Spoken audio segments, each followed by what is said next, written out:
So what I imagine is when I'm long gone, when I'm pushing up the daisies, as they say, that older people will remember, do you remember those three guys on that cooking show? So that's quite nice. And we love Alfonso mangoes because they're yum. Best mango in the world. We're just trying to find out who Alfonso is. Who is Alfonso? You see it as one of the great, like art and music, one of the great unifiers in a world that's divided by rubbish, by things that aren't important, really. Yeah. And that we appreciate our similarities rather than what makes us different. And we can celebrate the differences. Hello everyone, this is Reshmi Chakraborty from the New Indian Express, and here we have the master chef, the OG chef, Chef Gary. That's a nice intro. Thanks, Reshmi. I appreciate that. I don't know about the OG chef, but we were the OG master chef judges. That's what we were. We did 11 years and 16 seasons. So, it was a long stretch. One of the best times of our lives. So and we have seen you growing up, all being behind the counter, motivating the contestants. And it has become a legacy. Well, what's lovely is I bump into people now that are in their mid-20s, particularly, young people, and they go, we grew up with you. And I'm like, wow, so that means that the whole context around food from when they were maybe, the age of 10, till now has been kind of shaped in some way by us, which is really lovely. So what I imagine is when I'm long gone, when I'm pushing up the daisies, as they say, that older people will remember, do you remember those three guys on that cooking show? So that's quite nice. Yes, I like it. Absolutely. It's a lovely legacy. Absolutely. And bringing to legacies, you have been part of the Conosh family for years. A couple of years now, I started in lockdown. We did a few online classes, and then I think I did the first physical workshops about 18 months ago, coming over to India, and that was nice. After such a difficult time, it was really lovely kind of reconnecting with people and, sharing that love of food. And the Conosh family, and I don't just mean the organisation, but the people that, are part of that, people that, are subscribing and following them on Instagram and Conosh Official, all love food. Right. It's their food platform's underpinned by home chefs and bakers. So it's a really lovely club, nice to belong to. Absolutely. So what are your favourite moments from being associated with Conosh? Oh, there's many. I mean, for example, in November last year, we came out with Matt and George. So we did a three-city tour. We did 6 dinners, 3 masterclasses, and our welcome was just fabulous. Wow. Like we did 150 people at dinner, so 300. We fed about 1,200 people in the end. Wow. Over that period, and we just had a really lovely time. And so the little moments here and there, they're human connections that stay with you. It's the joy of coming back to India, not only the culture and the colour and all the things that we kind of associate with as a tourist or as somebody that's a regular visitor, but also that human connection, shared love of food, shared sense of humour, all those kind of things. It's lovely. Absolutely. So what little glimpse can you give me on the dinner tomorrow that's happening? What do you want to know? Well, 7 courses, delicious of course. We've been working very hard. We've done 2 other cities before this, so we did Delhi and Bengaluru. So we've had a bit of practice now, so we should be good at it. But we've got 7 courses, and we paired this menu with the Ardmore, the Legacy, which is nice actually. It makes a change. So often we pair with cocktails, wines. We know that India loves its whiskies. I mean, we've got a booming whiskey industry here. I took a bottle of Rampur last time, but this time I've got some very, very good Ardmore vintages, which is lovely. So to pair a dinner with whiskey, it's not as hard as people think.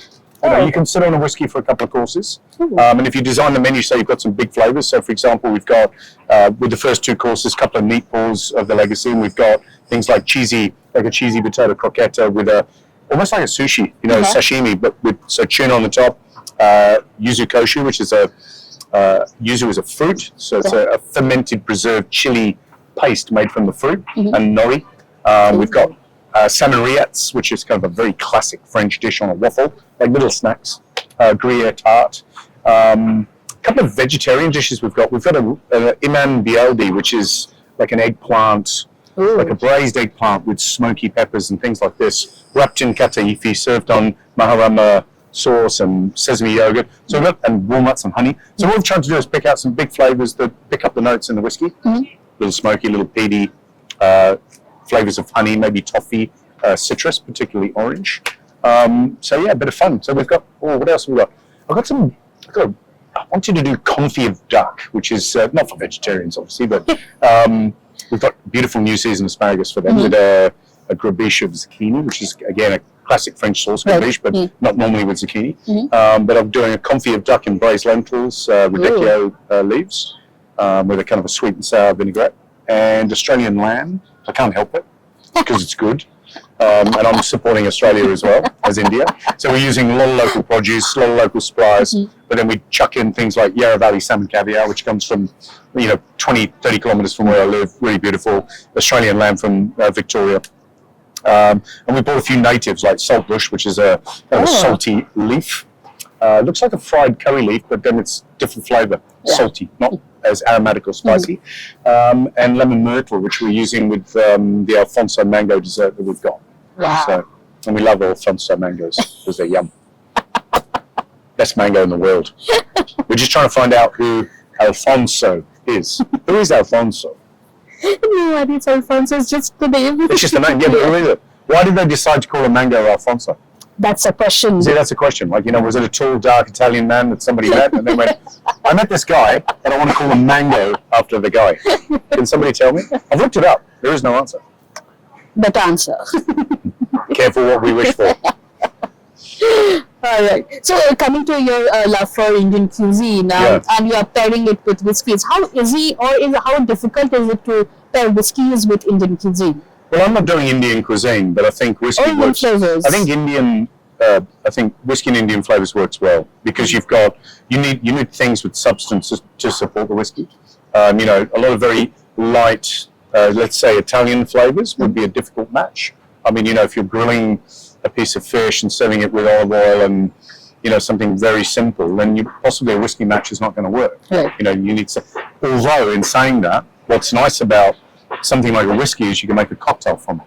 So we're doing a couple of neat pours and then a couple of cocktails. So you can use, like a great mixologist will do, cocktails now like food. Like the combinations, the flavors, anything from sweet and savory, aromatic, can be anything. So the nice thing about that is that you can match them quite easily. And, depending on where you are in India, of course, because it's not like one big, like squishy, homogenous cuisine.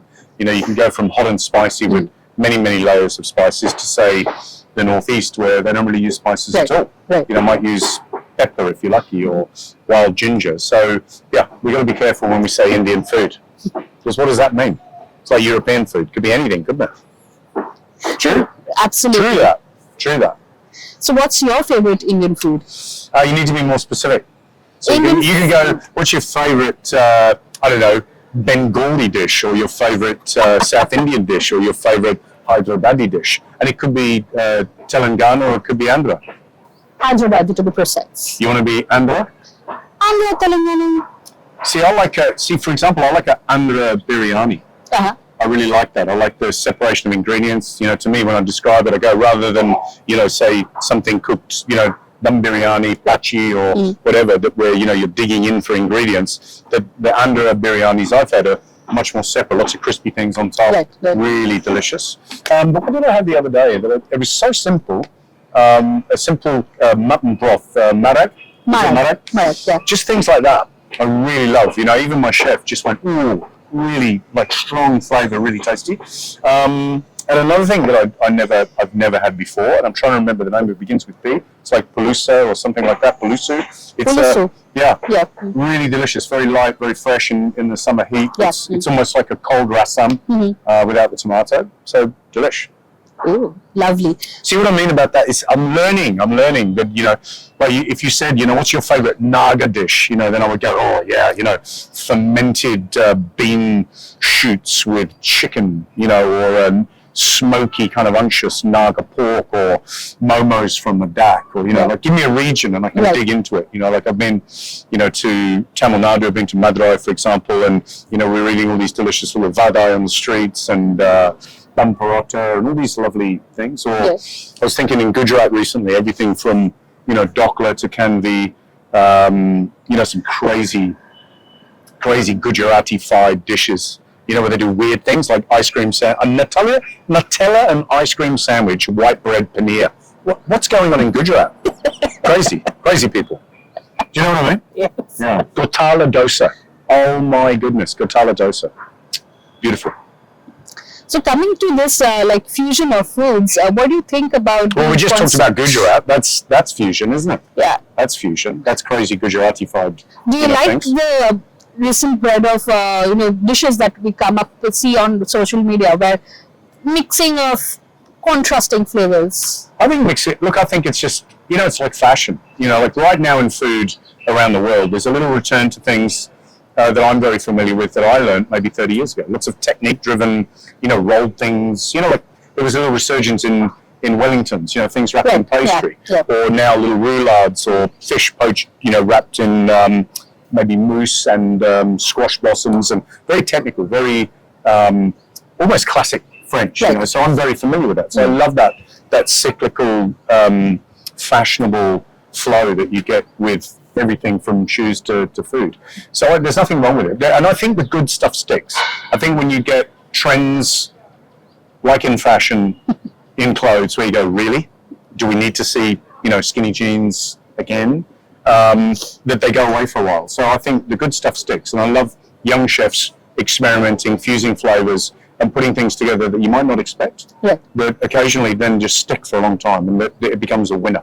And social media, TikTok, that's one level. But if you go to really good restaurants in India now, whether you're in Mumbai or in Chandigarh or north into the Himachal Pradesh, or say with Na, or head down south to Cavatina, which is Avinash Martin's, many good chefs just digging in locally, using indigenous ingredients, taking traditional recipes and just giving them a little boost, a little twist, fusing them with some things. I think it's great. And you're seeing that now exported because these guys are doing it, guys and girls are doing it. Yeah.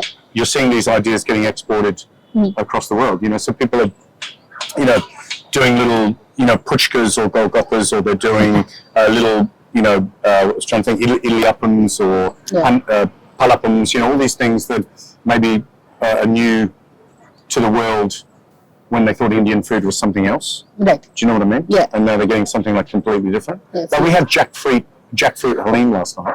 Absolutely amazing. Wow. Okay, I hate to say it, careful, don't stab me in the back, but it was as good as a mutton halim. I thought it was beautiful. Lovely. So you have been into this food industry for so many years. Yeah, long time. So what's your one main takeaway from your journey as a chef? Oh my goodness. That I still love it. I still love cooking. I engage cooking in a different way these days. So I've been a chef. I've worked, many hours kind of, working on my craft and being good at what I do. I've been executive chefs in hotels. I had my own restaurants for 20 years. I've done many things, so, and then I've transitioned during that period into doing food festivals and having travel, 3-4 travel shows now, doing MasterChef, which was a game changer. And so I enjoy food in a different way. In fact, I'm probably more in love with food now than I ever was. Like if you asked me at 18 when I was working 14 hours a day whether I loved food, there wasn't a lot of love. It was called survival. And I worked really hard for a long time, to earn that respect and to become good at what you do. So the connection of love and food doesn't always go together. But when you pop out of it and you connect hospitality with people and feeding people and bringing them joy, then the love comes back. When you're a home cook, it's different. Yeah. People walk through your front door and, you ask them if you're hungry, thirsty, do you want something to drink? Do you want something to eat? And that's kind of a true giving. So you got to learn. You got to come around to that. I think sometimes as a professional, and I've come around to that now. And ever since I think I started MasterChef, I've seen food in a very different way. And now when I'm traveling, I see food in a different way.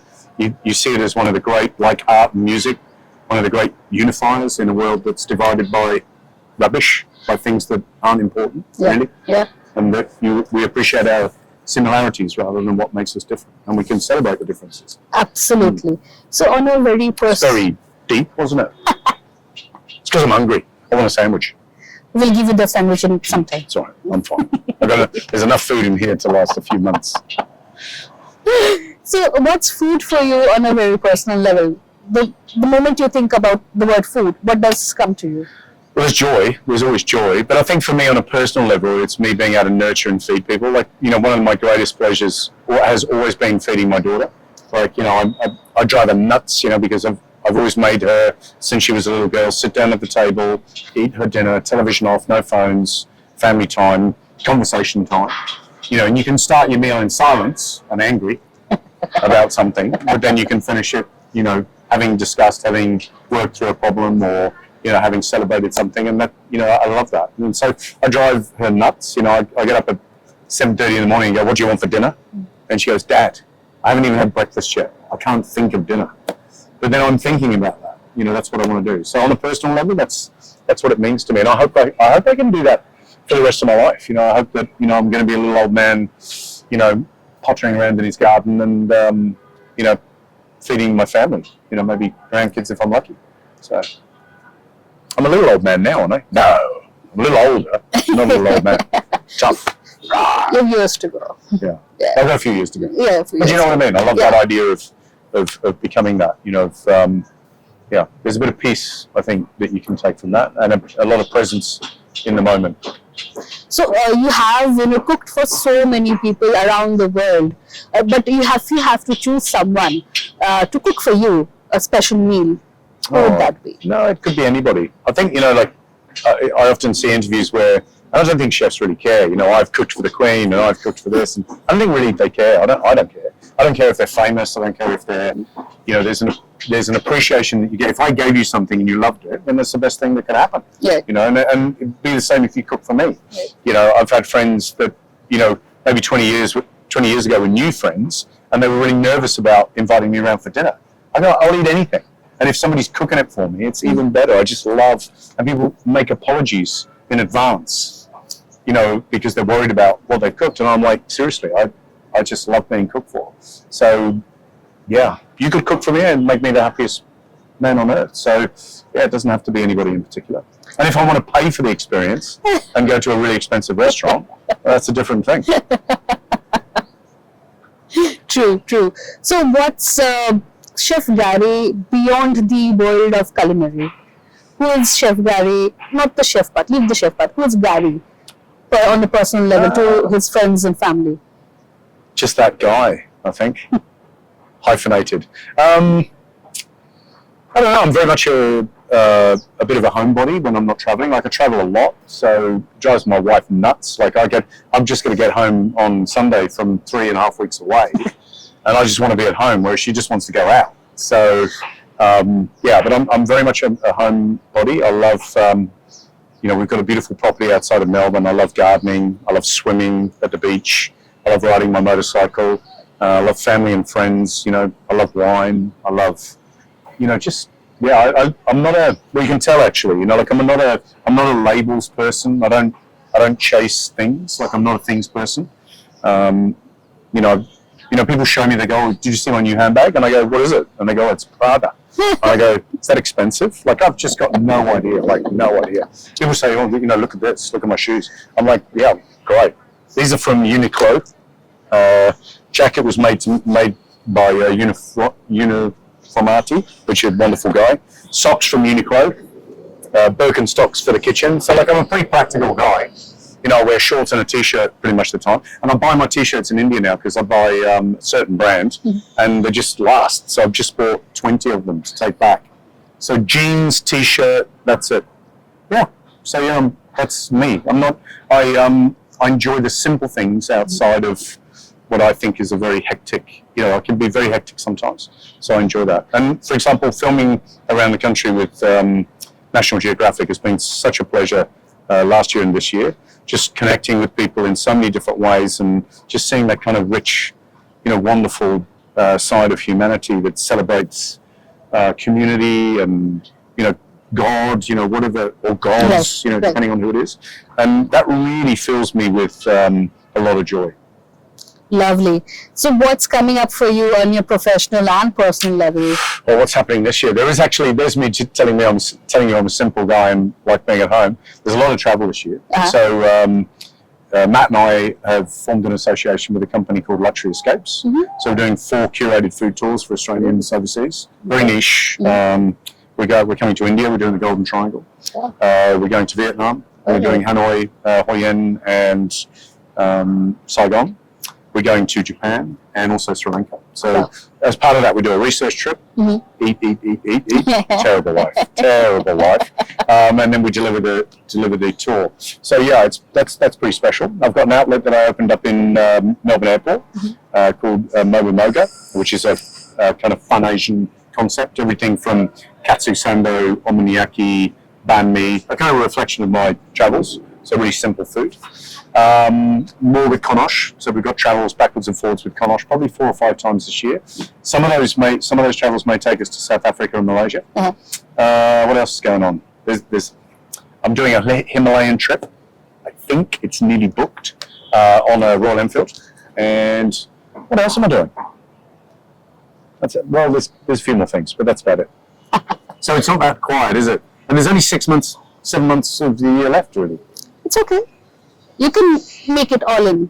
Yeah. It's fine. So, and I'm hoping next visit, going to go to a couple of new destinations in India. I need to, because people say, oh, you've been to a lot of places in India. Yeah. I have, but there's lots of gaps to fill. Yeah. So the Himalayan trip is part of it. I was up in Leh Ladakh and absolutely loved it. So I want to connect the dots, ride from, say, Delhi to Manali up into the Himalayas, have some fun.